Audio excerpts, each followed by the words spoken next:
Welcome to Broad Street to Britain, a UK Phillies show with me, Dave Shaw. I like to say fresh from my trip to Philly, but I'm still in US time. Jet lag is real, and I'm suffering, but it's all good. It was all worth it. And as ever, I am joined by Richard and Morgan. First of all, Morgan, how are you, buddy? I'm great. I mean, World Cup coming up. I've had a big break from the football, and it's just meant I can get into baseball, just follow baseball even closer, even though I'm really bad at fantasy at the moment. So, I'm sad about that. But here we are. Weather's good-ish, kind of. And England are going to win the World Cup. Yes. Happy World Cup Eve. I tell you what, over in Philly, it is... Well, there is a World Cup buzz. It's really cool to be in the city. The World Cup banners are up everywhere. Some real nice World Cup merchandise. I've come back here and you wouldn't even know it's about to start. But that's always the way until the games get underway. Richard, how are you, buddy?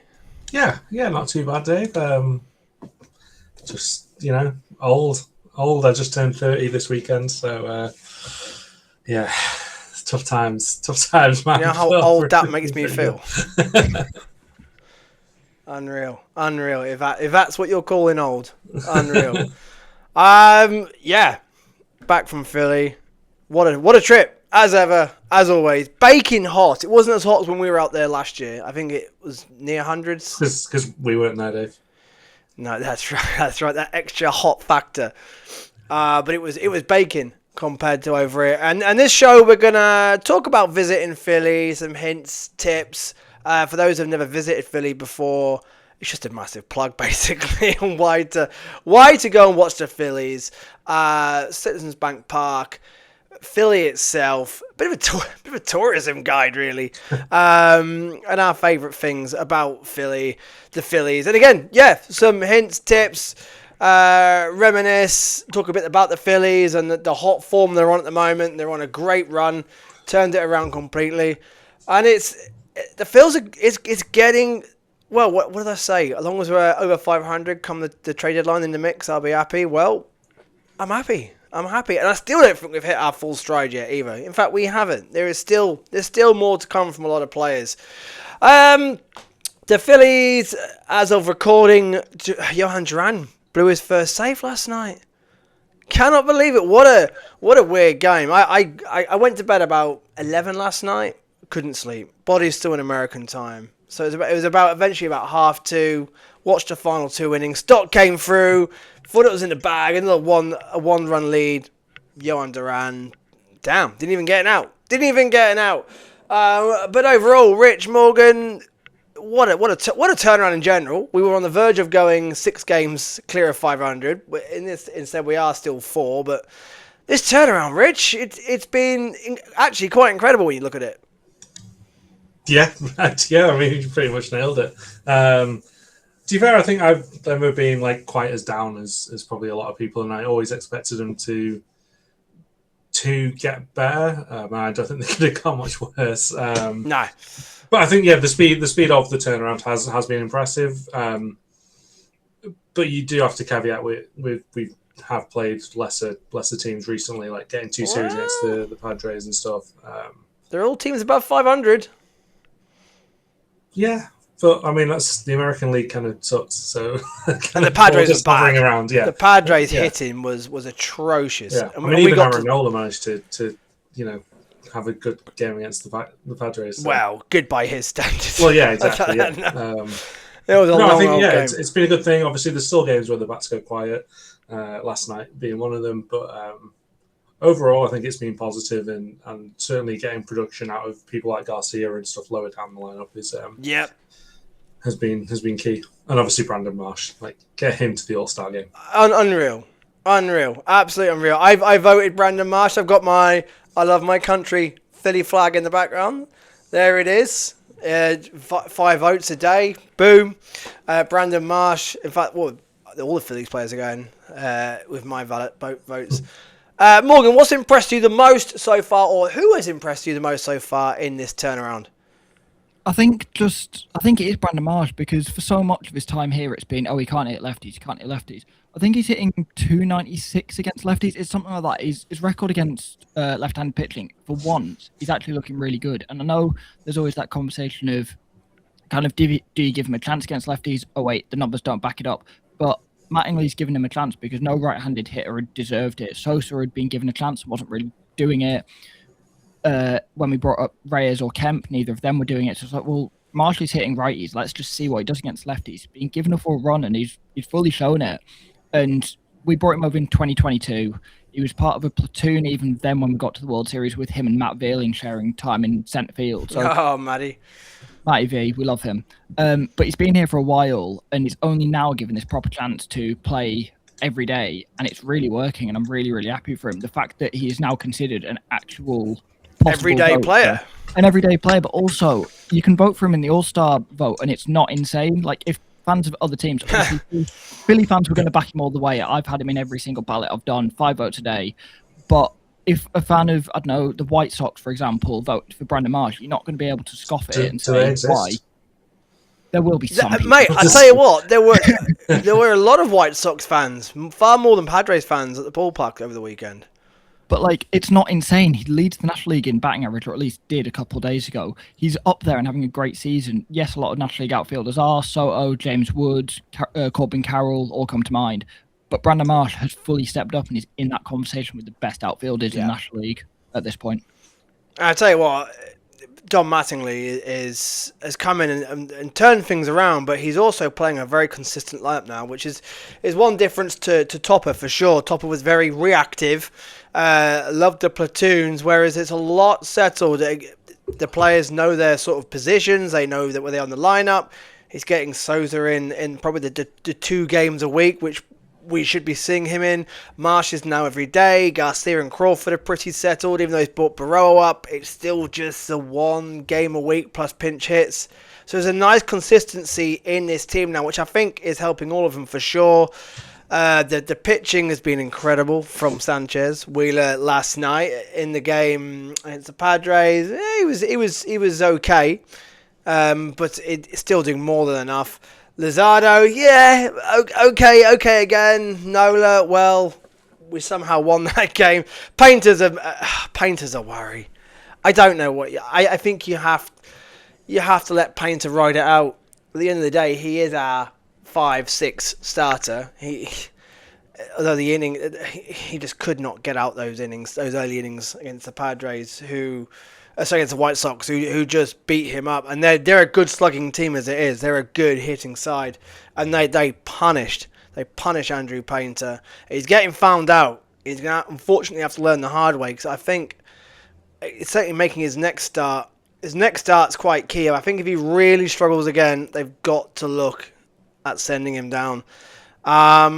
But they're putting a lot behind him. There's not a huge amount of pressure on him if we think about it. It's the same as Crawford. It's a bit of a work it out year for them both. They've both come up early. Painter hasn't been back for long when you think about it, especially with the injury he had. You've got to give him time. As frustrating as it is, and the boos were loud. The boos were loud on Saturday. That must have been. I don't know how it would feel to be on the mound listening to that as such a young guy. But you know what you get when you play in Philly. And he did sort of stabilise later on the game, did sort of settle in, but damage was done by them. But Painter's an interesting one, especially as we don't really have anybody ready to come up, I would say. Yeah, I think that's what I was thinking when the discussion about, do you send Painter down? What do you do? Because there's no one really in the current bullpen that you think, right, they can be like a, sort of 2, 3, 4 innings or whatever. There's no one really like, you're not really going to want to bring Rangel up or, no, it's or, I mean, the only one I could think maybe is Max Lazar could maybe throw 4 innings, 3 innings, but it's not an ideal world. No, or you had the classic opener. The picture, or you do something like you bring up Alex McFarlane or Gage Wood far too early in their careers, which is again, probably not a sensible idea. Yeah, and the best way for Payne to learn is probably to keep throwing him out there and keep working on things in the bigs. Yeah, we'll see. We'll see what happens. It's not killing us right now. We're still in the wild cards. Thankfully for Andrew, we've got Wheeler, Sanchez, Lizardo, Nola to sort of keep us in games and for us to pick up the wins, while every 5-6 start that Painter gets, yeah, he's going to allow runs, but it's not going to affect things majorly in the grand scheme of things at this stage. Later in the season, if this does keep happening, well, let's be honest, he won't be a playoff pitcher, especially in the starting rotation. Yeah, you'll be looking at Wheeler, Sanchez, and Luzardo, and Nola at a push. So it's a kind of. I feel it's just like they're going to give him a pressure-free year. You're going to make mistakes. It's going to be brutal. You're going to get absolutely booed at times.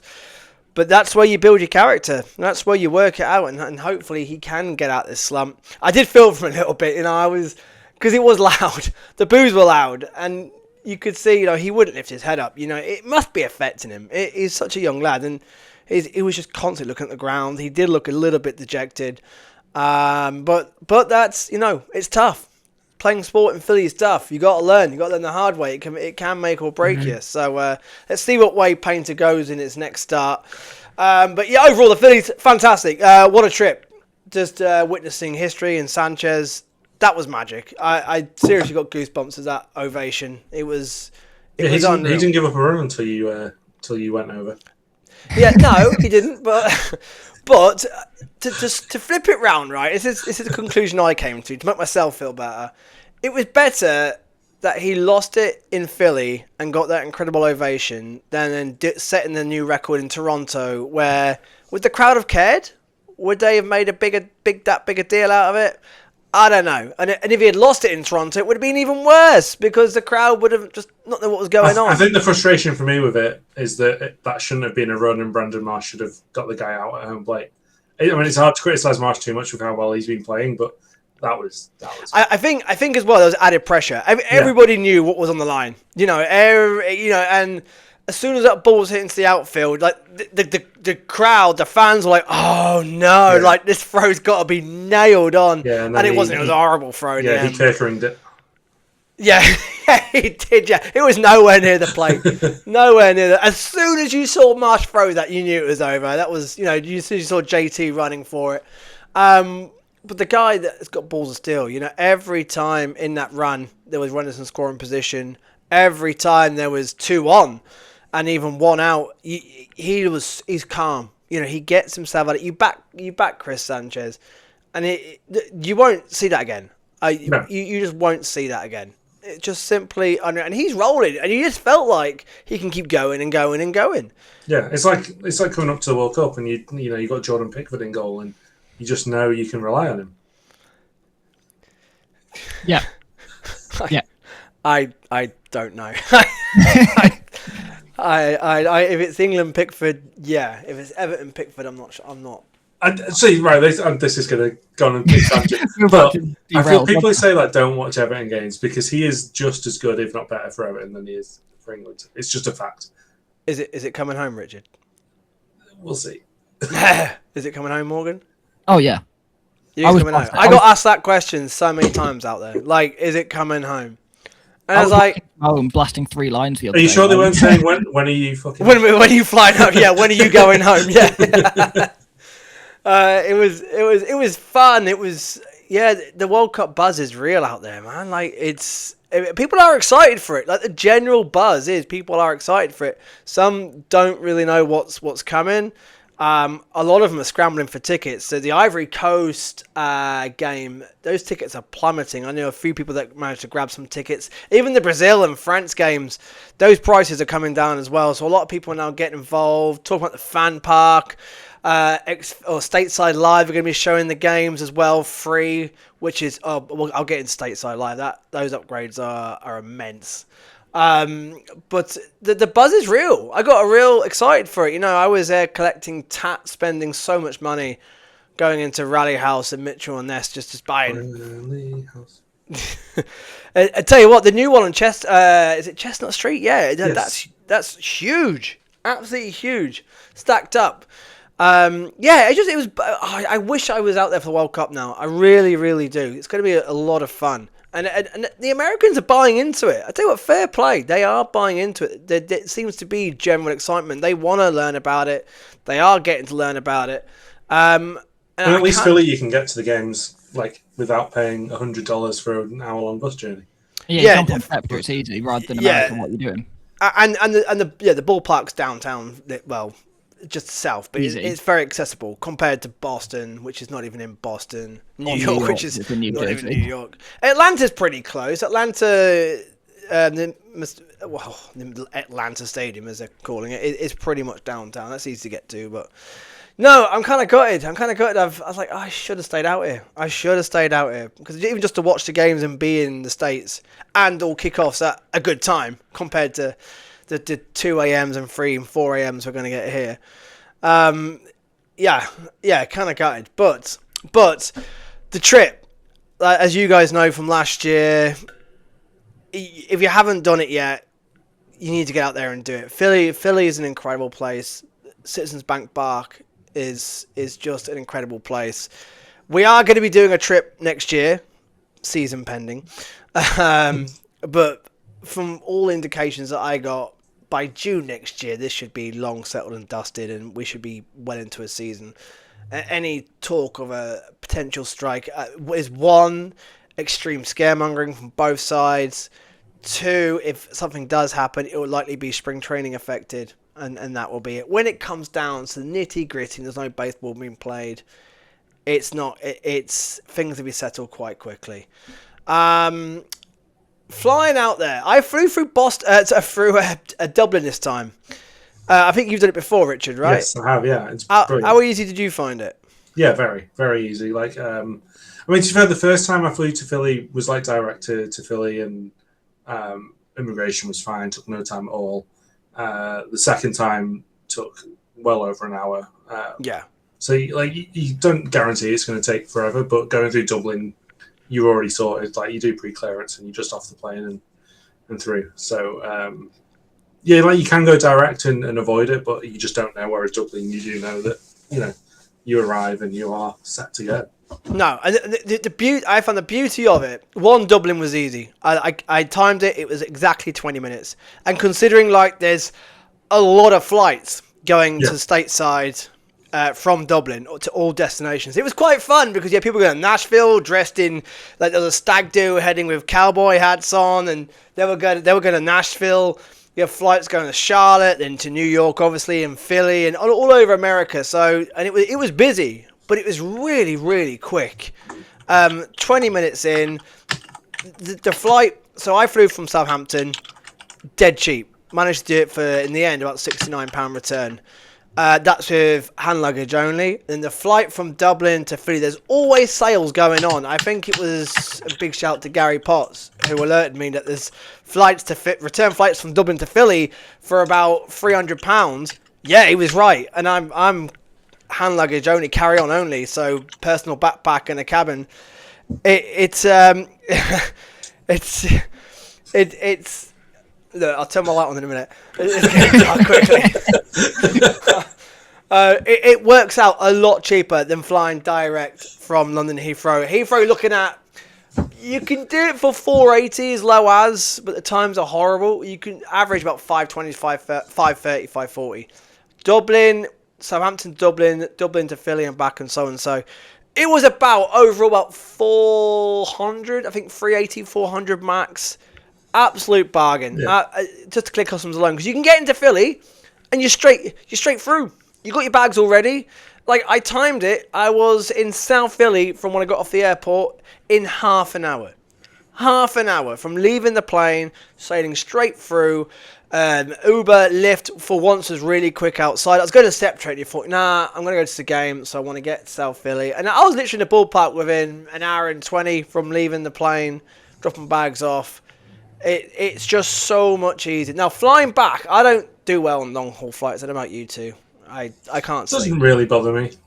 Can you sleep? Do you sleep on the long hauls? I just tend to just watch films. I didn't sleep on my way back. I stayed awake. So when I flew back from New York last September, I stayed awake the entire time and just like went all the way through when I got back and just forced myself to stay awake. Fair So I was play. awake for like 24 hours or whatever it was. It was horrible, but I forced my way through. Fair play. I was awake 31 hours in total. It was the plane left at 6:30. So I had to leave the Phillies game slightly early on the Sunday, and then go on to the airport. The thing is, there was a massive tailwind all the way, so it was like a 5.5 hour flight. Before you were up, you were down, and then we landed in Dublin at 5:30 in the morning, which was the one downside. I get off at Dublin. Like, I sit in the coffee shop in the airport for about an hour because nothing's going to be open. Then I catch a quick bus into the city centre. First time in Dublin. Dublin's nice.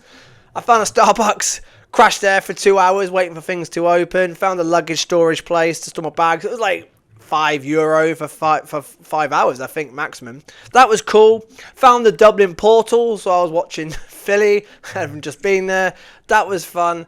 But it's nice to walk around Dublin. But again, you can't really do much because you get your bags and go back. And my layover was quite a long time. Yeah, you can obviously, like, there are some layovers. Like when we did it, our layover was really short, so we didn't have that whole. And still get off a plane, but it's not always the case that you're going to have hours and hours.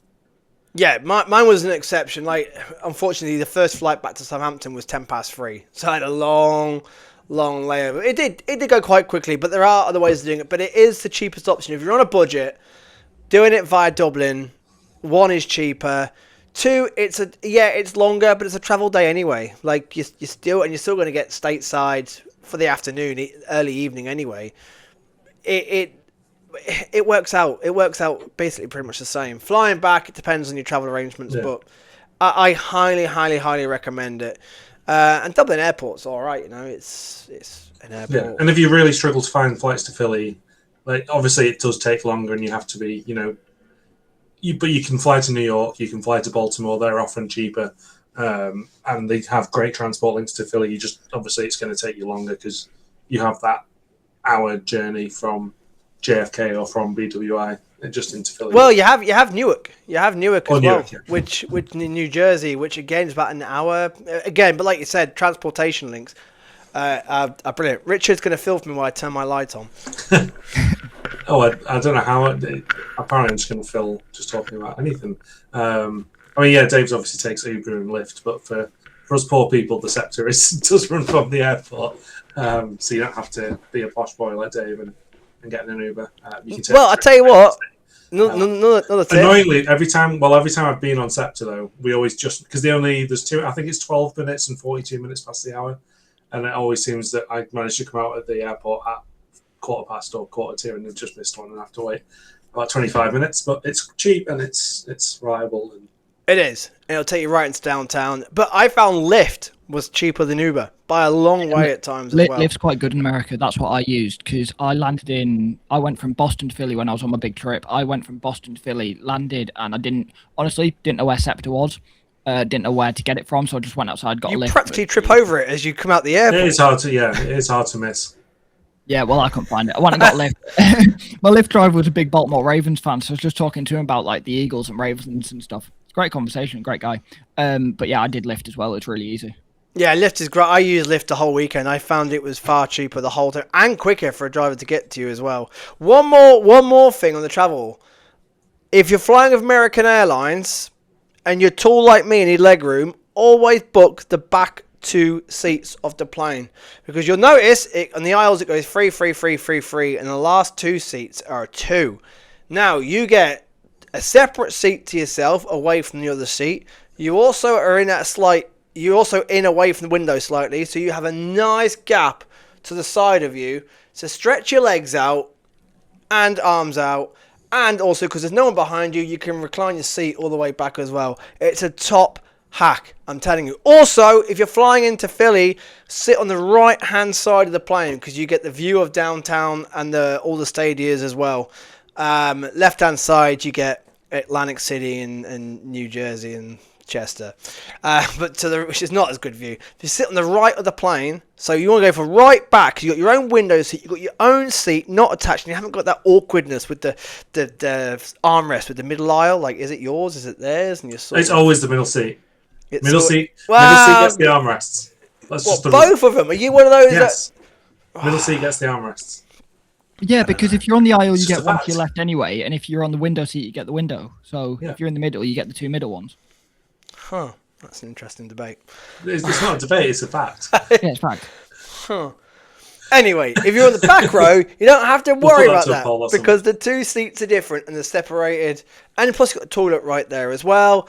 So I recommend window back seats, especially on those flight back when you can recline your chair. You've got your own space. You can stretch out. I can't sleep on red eyes anyway, but there's a little tip for you. I'm not sure how it is with other airlines, but American Airlines, that's the way to go. My best thing is if you've got like wireless headphones or something, you can get little Bluetooth Yes. adapters for the Adapters, TV it ports, and then you don't have to use the shitty. What? I Yeah, did they're have like one somewhere, 10, but I'm 15 not quid off sure. Amazon. See if Really I can cheap. find it. What? I didn't know that. My headphones came with the wires, so I didn't have to worry about it. Because I had my iPad, so I was watching films on my iPad on the way out there that I Yeah, you downloaded on. can get a dongle off Amazon, like 10, 15, 20 quid. They're quite cheap. Ah, that's a It's a really hack. good adapter. You plug it into like where you'd plug in the headphones, and it just connects with your Bluetooth. It's really good. I didn't know I that. nearly bought one until I found my wire, but yeah. Oh do that. man, I didn't know that. They're mine noise cancelling as well, so quite even if I'm not like on the way back, I wasn't watching anything. Just had them in for the noise cancelling, and not that it made any difference whatsoever. But that'll bear that in mind. That so you can get a dongle. What would you just put in to the screen? I don't know how you find. No, you put it. So do you know like where you put in the headphone jack or whatever it is on your arm? Yeah, that's what I mean. Sorry, yeah. Yeah, plug it in there, and it then just that little dongle where you put in the headphone jack, put that in, turn on your Bluetooth, and it should all connect pretty easily. Yeah, and then you can use your proper Bluetooth headphones with noise cancelling and not those 50p Chinese ones that sound like you're listening to a tin.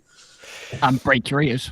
I foolishly, I got bored on the way back. I couldn't sleep, and I foolishly played for the Wi-Fi. What a waste of money. Didn't work. About $25 for 2 hours. Absolutely. I might as well just open the window and just threw myself out, let alone the money. Because usually, when I've been, I think I've been with British Airways and Aer Lingus. You can do like messaging for free. America, you couldn't do anything.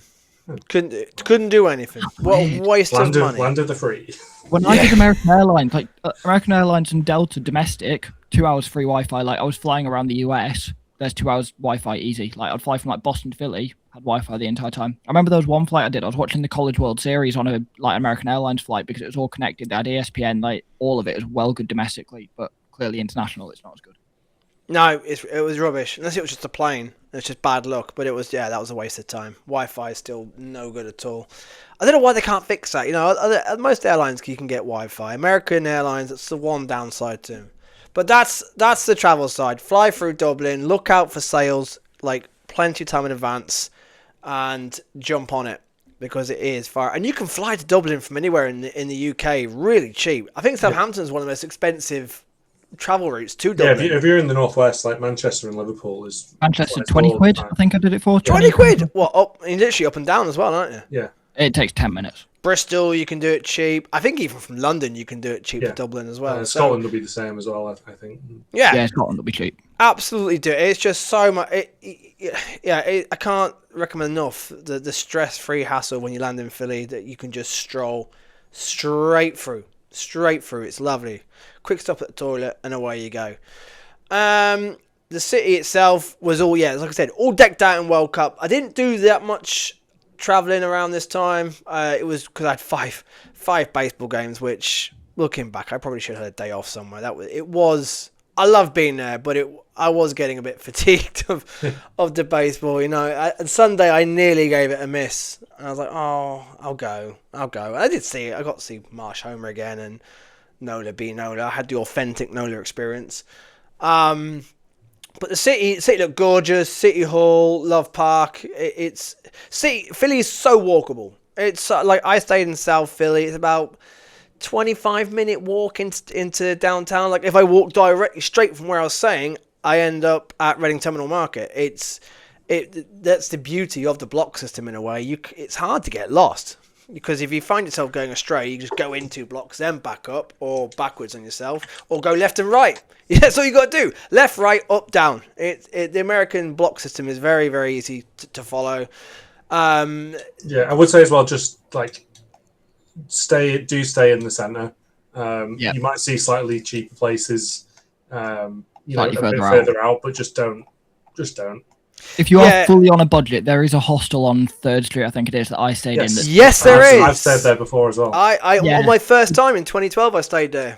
They do free beer crawl, free beer on. They do city tours, free beer crawls. The rooms. Great I was Apple, is it Apple hostels? Yes. Yes. They used to have two. They used to have one in Old Town, like right next to Franklin Fountain that way, and then the other one's a bit more further in. But the one near Franklin and Penn Landing's gone.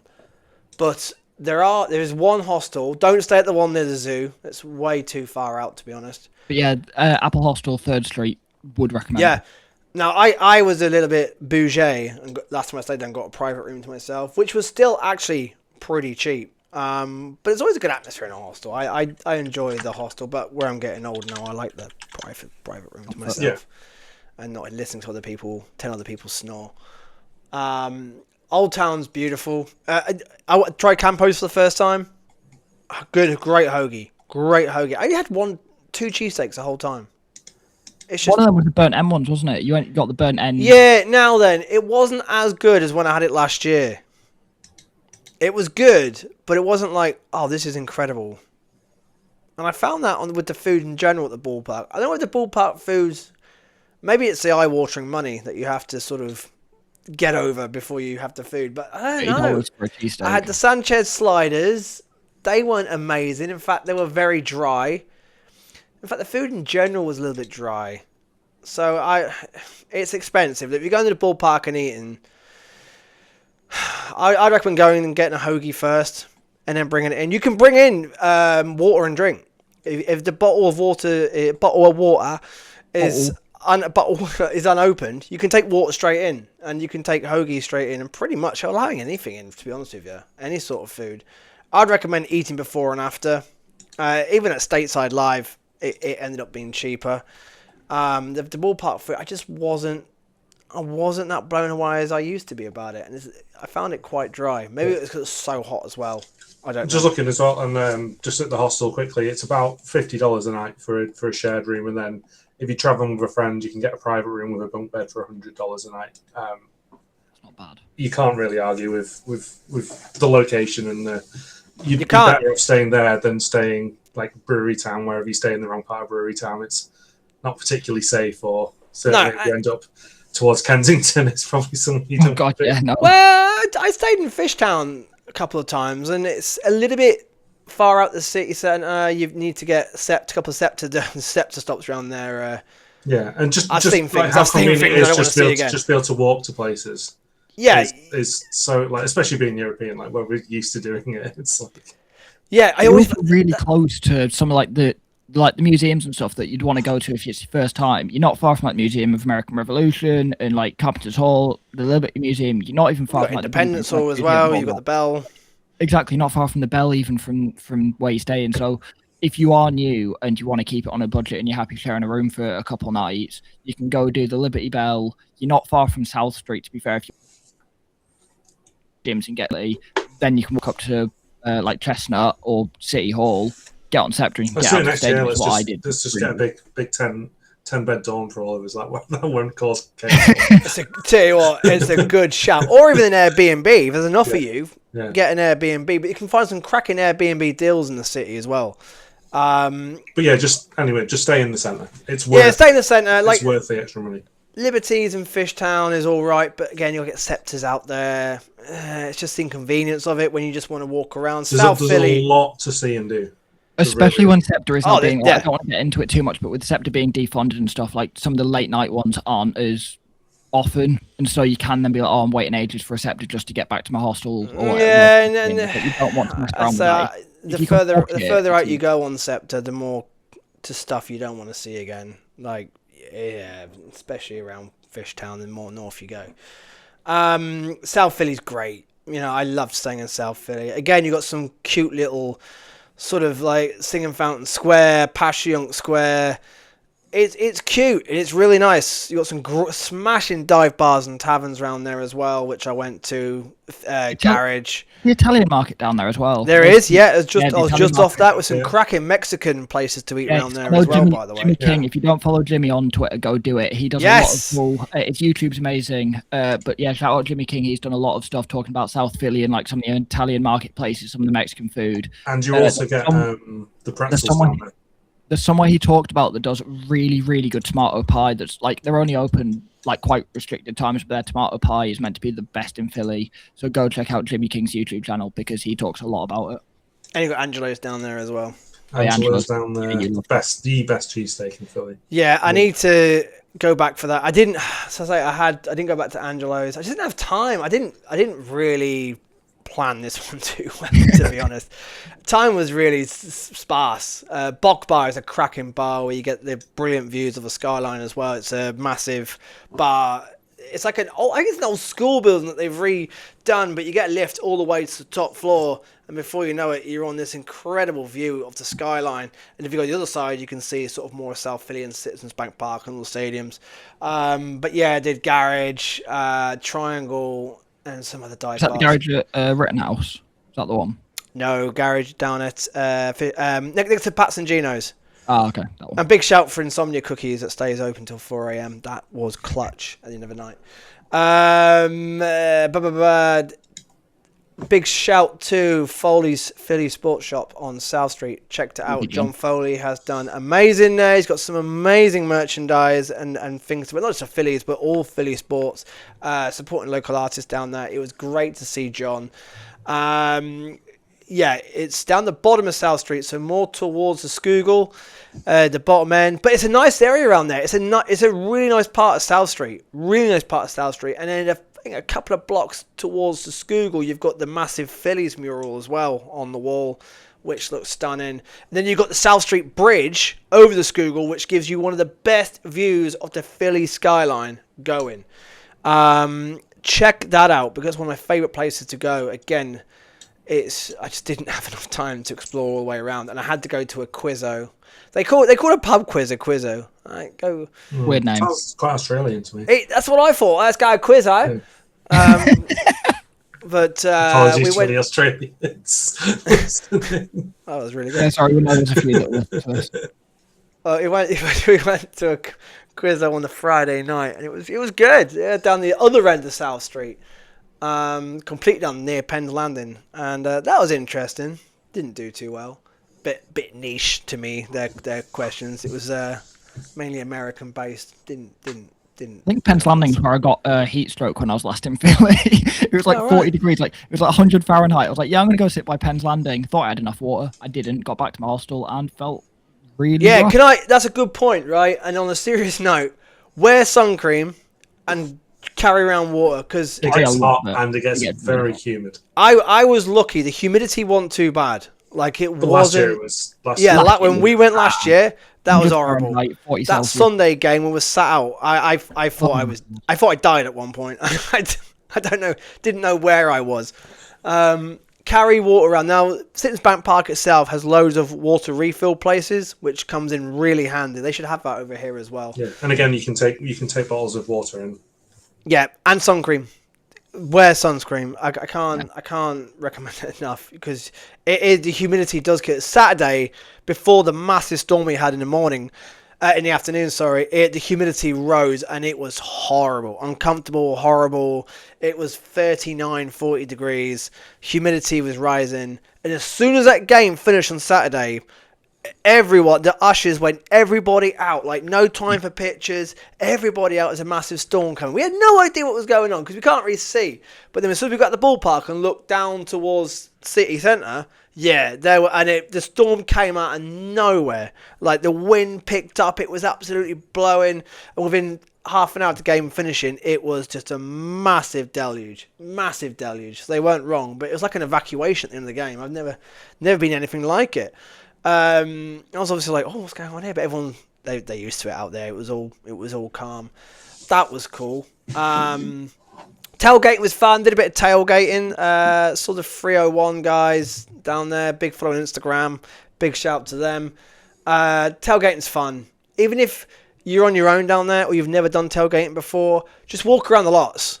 And I promise you, people just stop you. Like, it's the most friendliest place. It's just everyone. One, if you say we're like, oh, it's my first time tailgating, like they will take you in and literally take you straight to the food. It's like, right, try the tomato pie, try the ribs, try this, try that. Grab yourself a seltzer and a beer.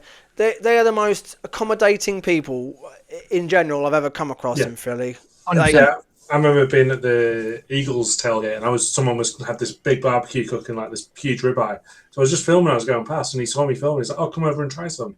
And like, gave me one piece, and then I ate it without this sauce he made. He's like, "Oh no, with the sauce." He gave me another big piece. At the Flyers game I went to, we were walking past. They heard, "Oh my god, you guys are British," and then come here, like have some drinks. So we drank with them, and then like, "Oh, we'll be here after the game as well. Come back, have some more." Like, they didn't ask anything for it. It was just being friendly. Like it's I mean, incredible. I went back, so we were there in June. I went back in August, and I was like, I should probably go see the Liberty Bell and stuff. And I walked through the exit of the Liberty Bell, and this mom held the door open for me, and I said thank you. And at that point, she heard my accent. I got talking to her. So did the bracelet. Dave, do you remember the bracelets we were given?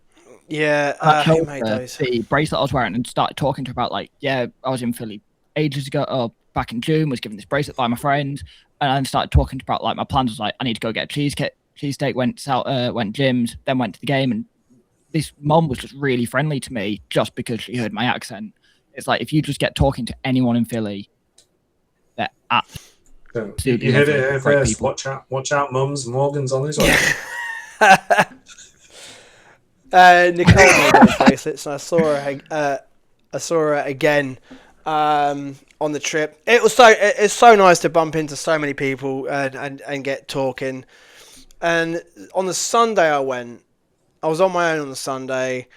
I got there early, and I'll tell you what, if you get a chance, right, just stand and just look and listen, because there is nothing like the sort of murmur and the atmosphere of a ballpark. Like, I try to take it in because it's just so unique, and you've got everyone's happy. It's like a bubble, and like you just don't get that back home, back over here, where you go for the 90 minutes and that's it.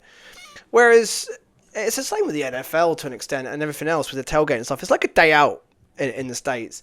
Like it's a social thing as well. Everyone's happy to catch up. Everyone's relaxed. They're laid back. Whereas over here, you go to the football, it's intense. You know, you go to the pub before and you're getting revved up for the game. You're having a few beers, sing some songs, get into the ground. It's not really a social thing, is it? Your mind's on the game. You're locked in for the 90 minutes. You're watching every kick. You're invested.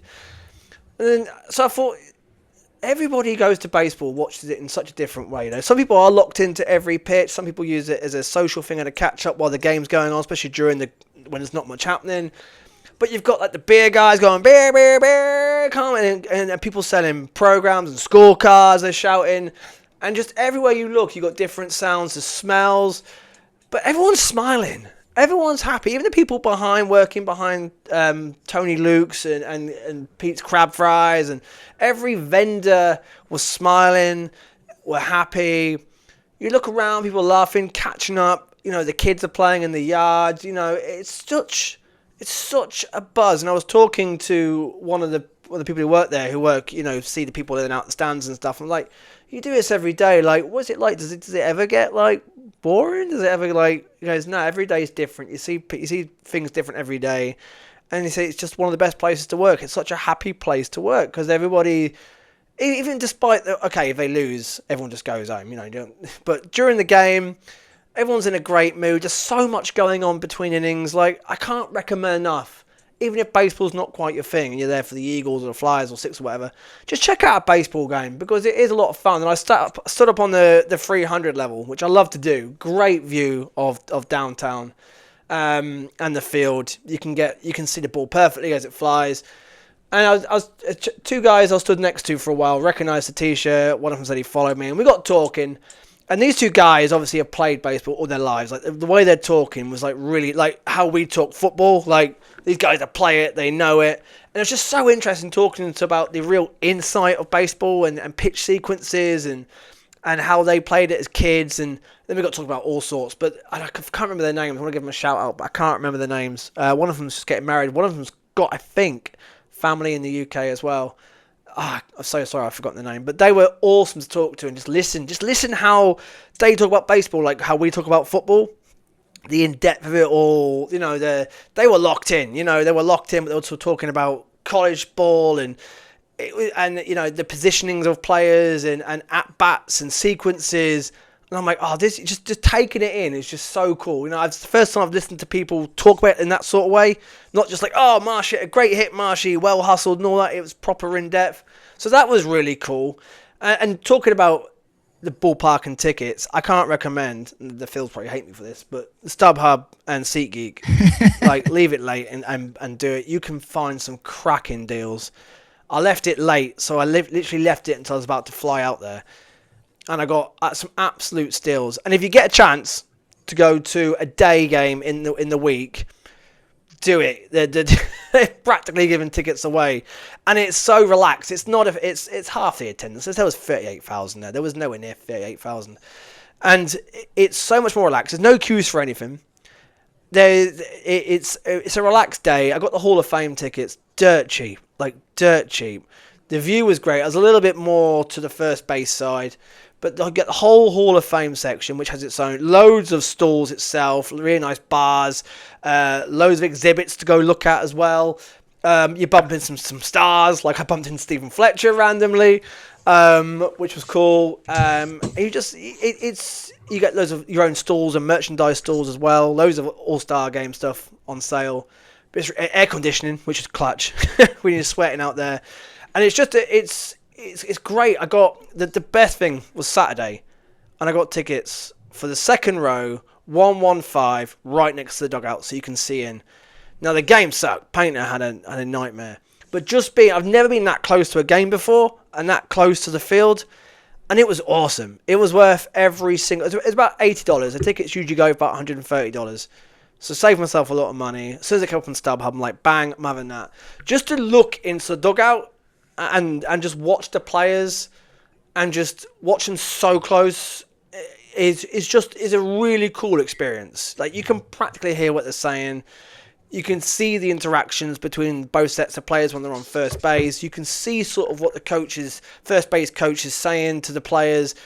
You can see the pitching. You can just see the nuances of the game that you cannot see on TV or sat up the stands. Really cool experience. Just be able to watch the game was dross. You know, they nearly made a comeback, but just I found myself watching the dugout more, like Marsh, Bohm, the way the players are interacting. Garrett Stubbs is like a cheerleader in there. Like, he is literally everyone that comes down. He's a hype man. You know, they were 6-0 down, and he was still patting the backs, high fives, you know, smiling, trying to keep them all going. And it was just so cool. So cool to watch and experience. It was baking hot again. Take sun cream, take water. It's hot. And I'd been tailgating that day, and I'd quite a few seltzers, quite a few beers. I was feeling it. I was like, any Twisted Teas? Yes. We were reunited. It was wonderful. Saturday, I had way too much to drink. I was starting to it's hot. I'm getting a little bit sleepy. But if you leave it last minute, go on StubHub, grab some tickets then, because you can get some steals. And if you just want to go in to the ballpark and stand like on the 300 level or the 100 level, which again, amazing views. There is no bad view at Citizens Bank Park. I'm telling you, even up in the 400s, 300s. In the top row seats, you can get a great draft. There's no bad view. You get a cracking view. If you just want to go to a game like I did on Sunday and standing room ticket and just watch it from the 300 level and then go down to the 100 level behind home plate, like $25, less than that, about 20 quid, and you can still wander around the ballpark, watch it at your leisure. It's just, yeah, it's great. That's the way I'll be doing it going forward. And I think, where was I? Saturday, yeah, Friday 300, Wednesday 300 level as well. Stood up there and then down the 100s. It's just great. Where else what other sport, in major sport around the world, can you wander around the ballpark and stadiums and watch the game from different spots? You got to do it. You got to take it in and just Watch it in your own way. It's great. I friggin' love it, and I'm talking about it, and I'm missing it, and I can't wait to go back. The Phils won 4 out of 5, which was a massive boost. I got saw Bohm go yard. Brandon Marsh caught fire. Adolis Garcia was absolutely incredible. The Duran entrance, being there, man, it is so cool. Like, it's cool on telly, but when you're there and the lights go out, it's all darkness, and you hear the dongs of the bell, and everyone's then phone lights come on, and then the flames come out, and it's like, that's so cool. If you get there early, head to the bullpen and watch the pitchers warming up. I watched Wheeler warm up. The opposing bullpen pitchers. It's just cool. Again, access you wouldn't get anywhere else. Like, what are the sport? Can you just go and watch these major leaguers pitchers, watch them do their thing literally in front of your nose? You know, it's just, again, the access you get in baseball to the players is unreal. You imagine that in football. Like, you'd be fences high up, you know, the abuse they would get, that have bottle lids thrown at them and worse. It just wouldn't work in even in Europe. I don't think it would work. It's just unique. It really is a pastime sport, which you really, if you go, you've got to appreciate. You've got to sort of take in what you're seeing and appreciate it. And that's what I really did on Sunday. I did everything I wanted to do. I wanted to walk around the ballpark, watch from different parts, go by the bullpen, watch the bullpen pitchers warm up, you know. And and by the way, you ask for a ball, ask them nicely. Like, so many kids were like, "Can I have a ball? Give me a ball." Just say please. There's a cute little girl come and goes, "Please, can I have a ball?" to the White Sox bullpen, and they threw her up one. And I was like, "Oh, do I ask? Do I? Do I?" I didn't. I should have. Inside, I was like, I want a ball. And Jose Alvarado was throwing up loads of balls to kids and stuff as well. Again, just they're about to go in to pitch in a major league ball game, and they're there relaxed, throwing up baseballs for kids. It's just the best. Honestly, it's such a buzz. And if people are thinking about coming out next year for our group trip, just do it. Just even if you can only do like the 1 or 2 games, and you can't do all 3, it's honestly worth it. Honestly worth it. Big shout to Spencer McKercher, who took me inside again in the NBC studios. Great to see Spencer, and great to see Ricky Bowe and Michael Barkin. And Ben Davis, he gets a lot of criticism. And I ain't gonna lie, I've criticised him a few times. He's one of the nicest guys. One of the coolest guys to talk to. He was awesome. Absolutely awesome. Ricky Bowe was on great form. Again, great access from Spencer. I really appreciate that. And Spencer's a top guy as well, who's smashing it on NBC, by the way. Back off, Spencer. He's him and Tyron are completely different styles. Like, come on. Tyron was great, but she's gone. Let's move on. Stop giving Spencer hate. He's doing a great job. Saw T-Mac during batting practice. That was awesome. It was hot. It was 100 degrees down there. They didn't do batting practice. It was too hot for them. So they did more infield drills, which was cool to watch. They weren't in the field for very long. They had a massive team huddle by first base, which apparently Topper never did, but Don Mattingly likes to do it once or a couple of times every month, get the boys all together. Big team huddle. Every single player was there, from pitching and hitting and coaches. And they had this massive team talk for 5 minutes. And they did infield drills a little bit. Big shout to Dusty Waffham and Caltry, who came over again and said hello. Dusty is a great guy. Congratulated him on his managerial win. He is now we can officially say we've had a manager on the podcast. But it's such a classy organisation. You know, big shout to Pete for arranging that from Phillies social media. It's just a top organisation, class organisation. Come out next year, guys. We will have a great time. As Morgan and Richard can vouch, last year it was awesome. We'll do Lehigh again, or if they're not playing at home, we'll go and do Reading. Or if they're not home, we'll go to Baltimore, or we'll go down. We'll see another game. The Jersey Shore. Yeah, let's do it. We'll go see a minor league game somewhere, and then the weekend, whichever series it is, it's usually the Mets around that time. They're always injured at some point. We'll pick it out. We'll do a series. We'll get more of us to go. More the merrier. It's honestly, I can't recommend it enough. And Stateside Live. What the upgrades they've done, are amazing. Like, they have transformed the outdoor area. There's no queues anymore to get in. Even after the Friday night game, it was busy, but because now the extra capacity, we were queuing for 5 minutes max. Because we queued for a long time, didn't we? Both nights to get in. I remember. do not remember that much.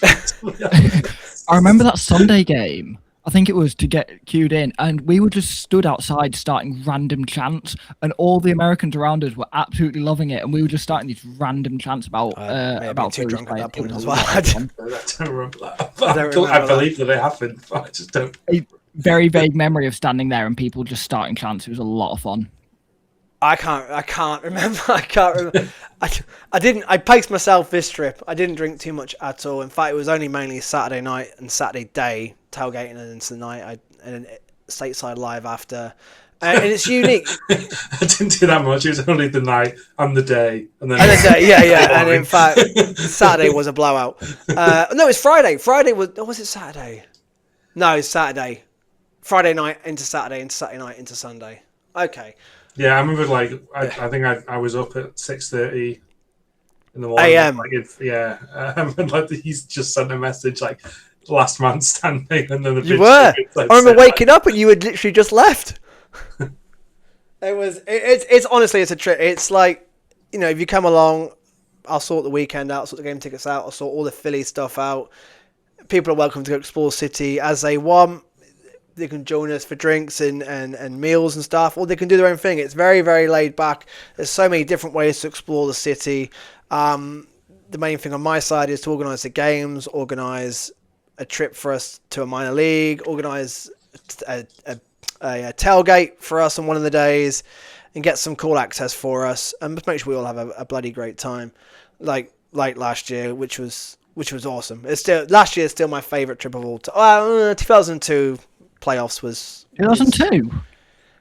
2022. No, God, no. 2022. Sorry, was one of the. It's probably the Hoskins bat spike and just beating the Braves first time back in the playoffs. That was just JT inside the park. It was just Also, special. are we seeing the same thing again this year? Just to actually make it this conversation about baseball. The Braves are running away with the division, and we're taking the wild card. Are we just doing this all over again? Are we just going to beat the Braves in the NLDS again? Are we doing it all over again?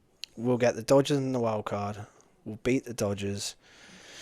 No, the Dodgers will run away with their division. We'll beat the Cubs, and then we'll get the Braves. We'll beat them, and then we'll. Cubs ain't getting there. I'll tell you that for nothing. It'll be the Brewers. It'll probably be the Brewers. 84 win Diamondbacks in the NLCS, and we'll cry again. It'll be great. No, we're going to run 20. Look. Everybody. Last 2-3 years, everyone's moaned that the Phillies start stupidly hot and then tail away when it matters. Well, they're doing it backwards this time. They're doing it back to front. They're doing a reverse of 2022. Oh, sorry, the same as 2022. They're starting slow. They're getting themselves going. It's all working in sync with 2022. It's sack the manager. New manager comes in. We go hot. Let the Braves go. Look, don't forget, 2022, the Phillies got in by the skin of their teeth, literally, in the last couple of days.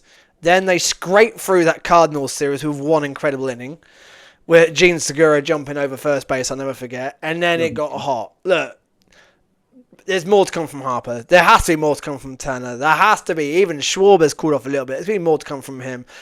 Alec Boehm is getting better. Marsh is on fire. Stotty's warming up. JT's having better at bats. Garcia's going to warm up. Garcia's 3 home runs in the last 6 days, I think it is. He did. Garcia is warming up, but I'm not going to get excited until he's hit 25 home runs, which he will hopefully do. But if he hits, 8 home runs in the next 6 weeks, he'll be on 15 by the All-Star break, and then he's basically what Kepler got last year. So, as Charlie Manuel said, it's hitting season. The weather's warmed up. The bullpen, when it's hot. And there's pieces to come. We'll get Ward in. I think that's an absolute slam dunk. Skugel? Google? I'm now in a position where we trade away these prospects. Trade away the prospects. Which prospects? Including Rincones. Who do we have? Look, the prospects ain't working. Look. We don't have any prospects to trade away. Rincones in Baltimore. Well, Miller's value is on the floor now, isn't it? Exactly. Really? There's no one to trade. Right. Rincones up to be an angel. Didn't ESPN put Rincones as Philly's third top prospect? Today? Yeah, but that doesn't. But that's because. Look, I don't care what list it is, and the value of that list. That's like saying someone's like the third best team in League Two. It's still not good.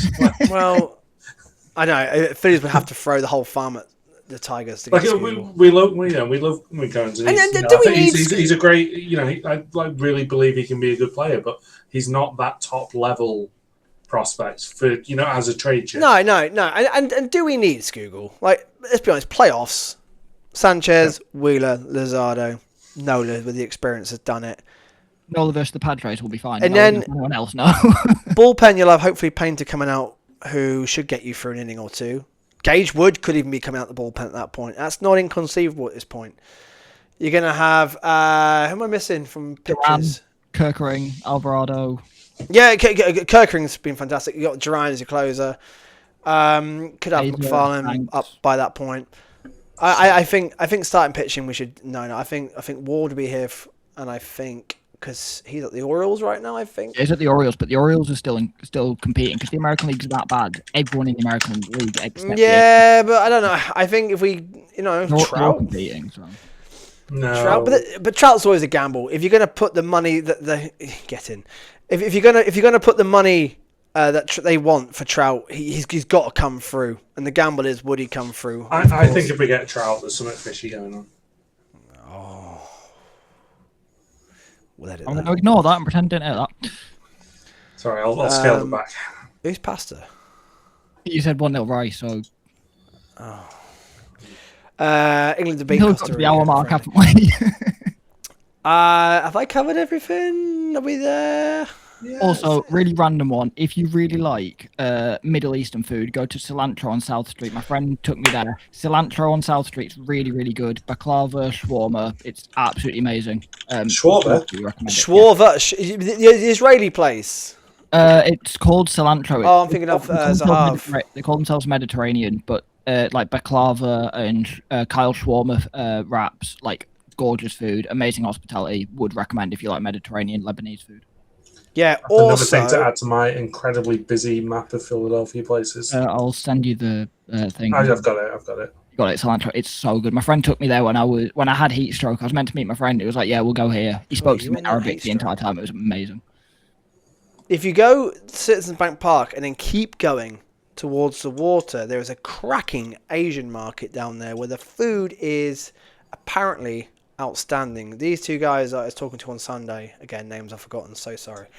They were absolutely raving that it's the best Oriental food you can get anywhere, as fresh as it comes. And it was in the market sort of behind. So if you go back to the Eagles Stadium and then keep going underneath the underpass, and then there, apparently the food is cheap and it's fantastic. Any other Philly bits and bobs we've got for people going over? I think we've covered a lot. I think if you go to the game, get the ballpark app and do the go-ahead entry where you just walk in. Yes, I did it every time. It's brilliant. Just take your sunglasses off and literally you haven't even got to stop. And no one ever uses it. I don't get, although they don't want their face recognition. They don't want to go into face recognition. It's not a thing out there at all. Whereas we use it for a lot of things, which is why I was the only person literally walked through, took my sunglasses off, and you haven't got to stop. It picks up your face. It knows you've got a ticket. You're straight in. Don't know how it works. Probably something dodgy, but it gets you straight in. It's easy. It's easy to get in. Yeah. Well worth doing. The New Era store. The new store is nice. It's the same. It's not any bigger. The outside of it's really nice. Done it really nice. They've moved it all around. I don't know if you've seen as well. Reading Terminal Market's got a plaza now. Yes. I went in there. Got a Dinix and some cookies. I tell you what, the smell when you walk into Rental Market is unreal. Like, if you're hungry, get in there and get something quick because Rental Market's incredible. I love that place. Did the F1 arcade for the Monaco Grand Prix qualifying. That was cool. Had to go on the simulators. Or if you're a bit of an F1 fan, well worth doing. Good fun. Really good fun. Was going to go there for the race. Didn't fancy spending $30 and then ended up watching it at home because it's like 9 a.m. and I was a bit hungover. Human Robot probably would have had it on. But yeah, Human up, Robot. That's great up bar. in. There's also one in South Philly as well. Oh, is there? Yeah. Huh. We went to the one in Fishtown, didn't we? I thought it was only in Fishtown. No, we've got one in South Philly on somewhere. Favourite bars and restaurants. Khyber Pass. Didn't go this time, but I wish I had. I do miss the wing. The wings are elite. The beer's elite. I love that place. Richard, you are very much the food and drink connoisseur of Philly with your list. Any top five bars? Top 5 bars. Oh, Monk's is number 1, without a doubt.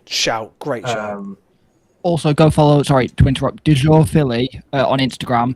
They've got like 50k followers, and they do so many good posts about Philly's food. DJOUR Philly. Go follow them on Instagram. Their posts are amazing about Philadelphia food. Would recommend. Top 5's tough. This has been swung me, but definitely Monk's. Definitely Khyber Pass. Yep. Definitely Human Robot. So they're the top 3.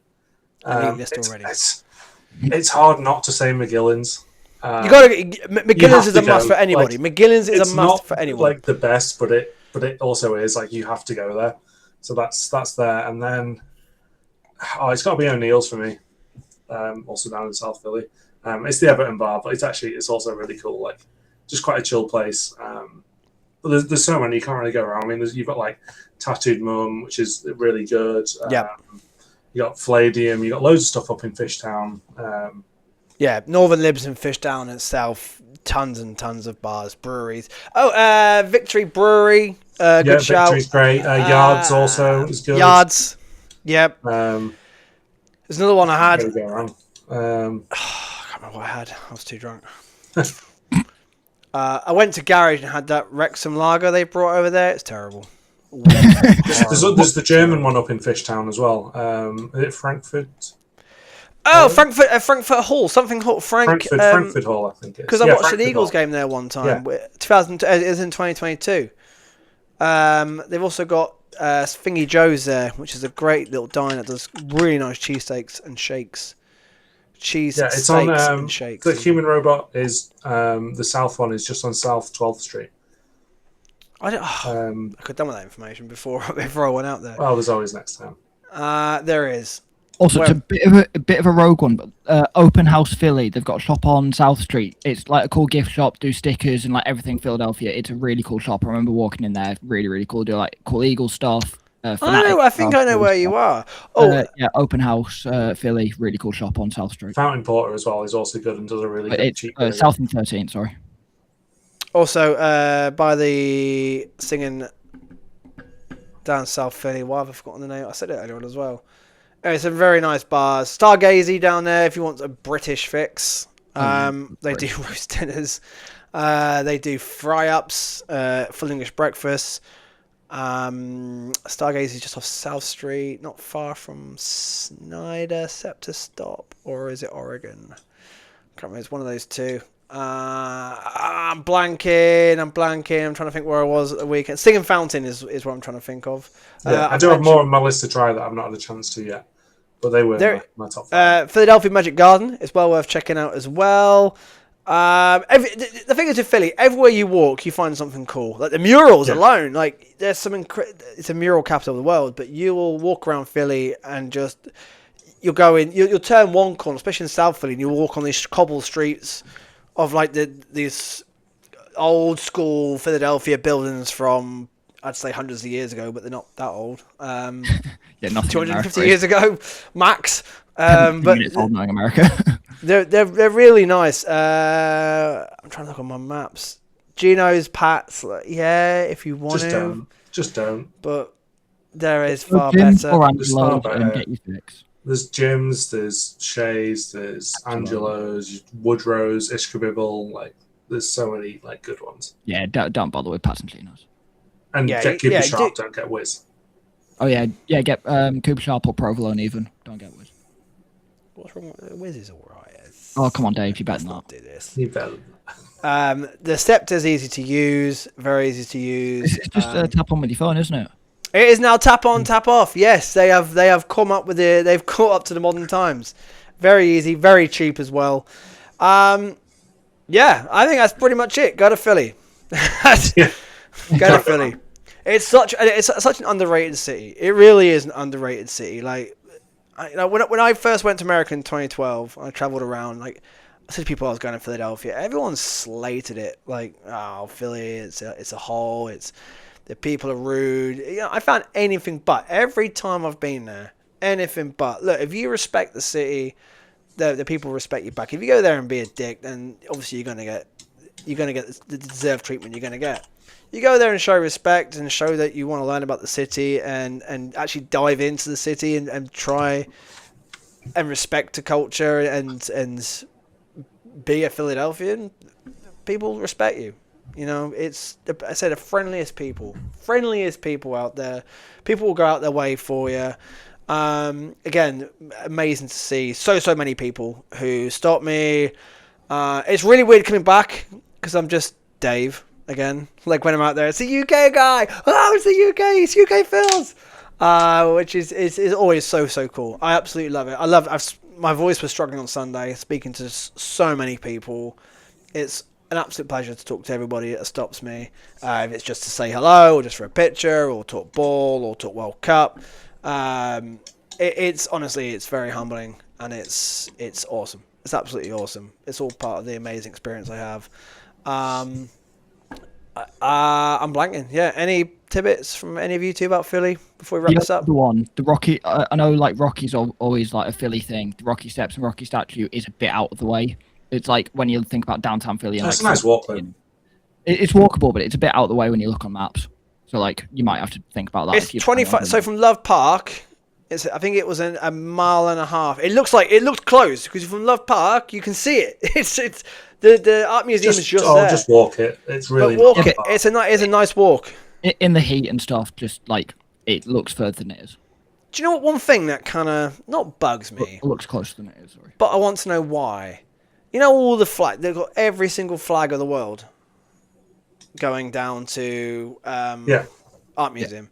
Why is it that they never have the English flag? They have Wales, they have Scotland, but then for us they have the UK flag. I don't get it. It's the same everywhere. They just don't know the difference.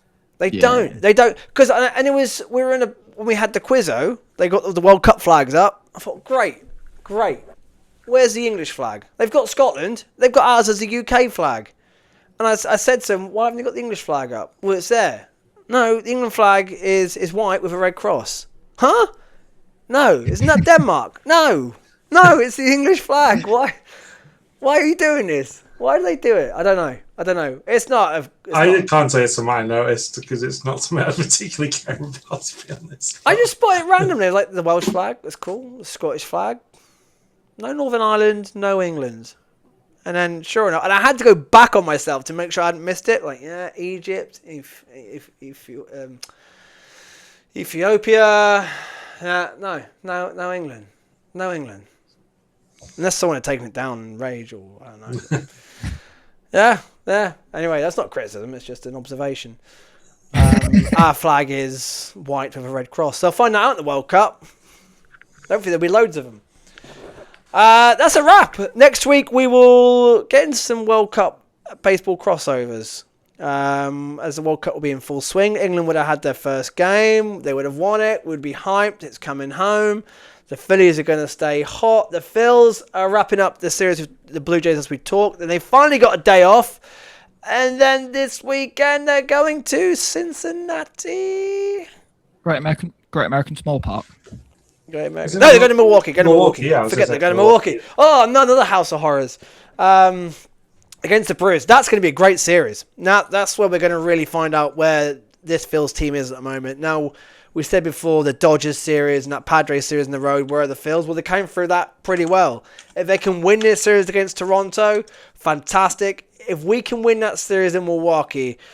Yeah, you went a bit American there, Dan. I mean, we've got Painter, Nola, and Sanchez. So sorry, yeah, have you seen who Painter's up against? Is it the Mist? It's Miralowski. Oh god, I am watching that game. Sunday, 10:07 UK time, UK friendly. Chris Sanchez 1.54 ERA against Kyle Harrison 2.72. Two very, very good pitchers. It won't be high scoring, but it'll be a very good watch. This will be tough. We've got Nola and Painter going the first two games before we get to There is zero chance that Painter beats Smiz. Oh, zero. He is unreal. We might beat their bullpen, but like that's going to be out of sight. Although we did smash Paul Skeens around, so you never know.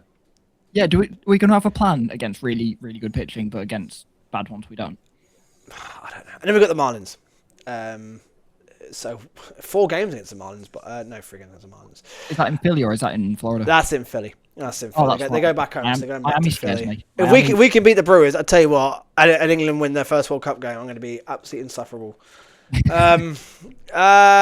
Prediction quickly. Hour and 15 prediction game. Yeah, we're still doing it. Morgan's taking the lead. I've gone to the bottom.